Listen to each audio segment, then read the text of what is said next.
Hello बच्चों, चलिए प्रश्न देखते हैं। पौधों के लिए जल का क्या महत्व है, लिखिए।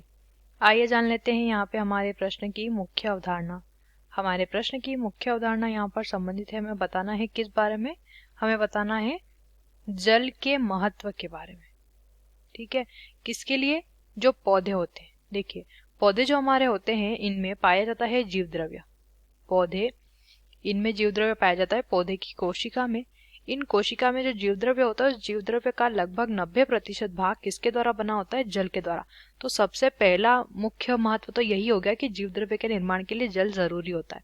उसके बाद और भी महत्व देखेंगे तो बीज में अंकुरण के लिए, बीज में अंकुरण की क्रिया हो सके उसके लिए जल जरूरी होता है। दूसरा होता है प्रकाश संश्लेषण। प्रकाश संश्लेषण की प्रक्रिया में भी जल आवश्यक होता है पौधे द्वारा भोजन बनाने के लिए।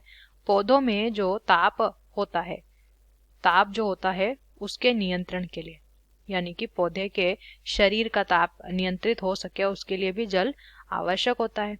उसके अलावा पौधों में जो कोशिकाएं रहती है उन कोशिकाओं की स्फीति, कोशिकाओं की स्फीति दशा, कोशिकाओं की स्फीति दशा जो होती है वो दशा बनाए रखने के लिए, बनाए रखने के लिए भी जल आवश्यक होता है। और फलों में प्रकीर्णन के लिए, फलों में प्रकीर्णन के लिए भी जल जरूरी होता है। तो ये बहुत सारे महत्व होते हैं जल के पौधे के लिए, तो जल जरूरी यहाँ पे होता है। आशा करते हैं आपको इस प्रश्न का उत्तर समझ आया होगा। धन्यवाद।